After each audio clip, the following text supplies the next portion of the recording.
Jose Mourinho accused Manchester City's players of a shortage of education and class after breaking his silence on the Old Trafford tunnel bust-up. The Man United boss claimed Pep Guardiola's Blues showed a lack of respect with their celebrations in the away dressing room following Sunday's 2-1 win in the first versus second clash that gives them an 11-point lead at the top of the table. Mourinho said Red Devils would not behave in the same way in that situation and claimed their respectful post-match celebrations following a 3-1 win at Arsenal the previous weekend proved his point. He was 16 minutes late for his Tuesday press conference, clearly having waited to see what Guardiola, holding his media briefing at the same time, had said about the fracas. But the Portuguese, who was accused of sparking the fracas by remonstrating with City at the door to the away dressing room, said he had no time for his opposite numbers take on the episode. He says, said Mourinho. I'm not here to comment on his words. The only thing I can say is that, for me, it was just a question of diversity.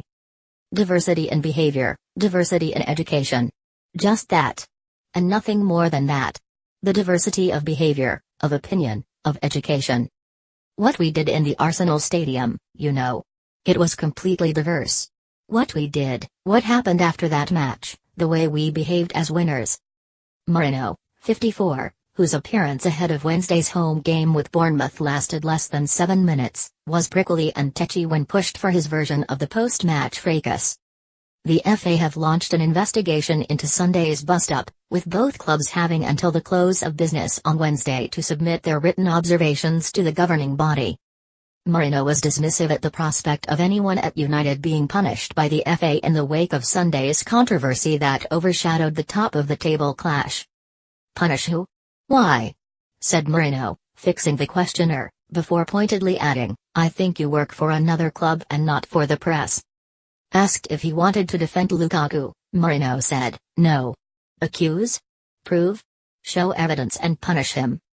And the United boss was unequivocal when asked if he was confident he and his players did nothing wrong in the tunnel melee. I know, said Mourinho. I'm not confident, I know. Then Mourinho was up on his feet and almost out of the door before turning to offer a parting shot that was disingenuous even by his Machiavellian standards. Bye-bye, said Mourinho, before stopping and adding, you don't like Bournemouth? You don't respect them? You don't think they are a team capable of coming to Old Trafford and doing well? No respect for Eddie Howe? No respect for the players? For a manager whose actions throughout his career have been underlined by a constant theme of disrespect and contempt, it was a brazen attempt to twist the narrative to suit his agenda.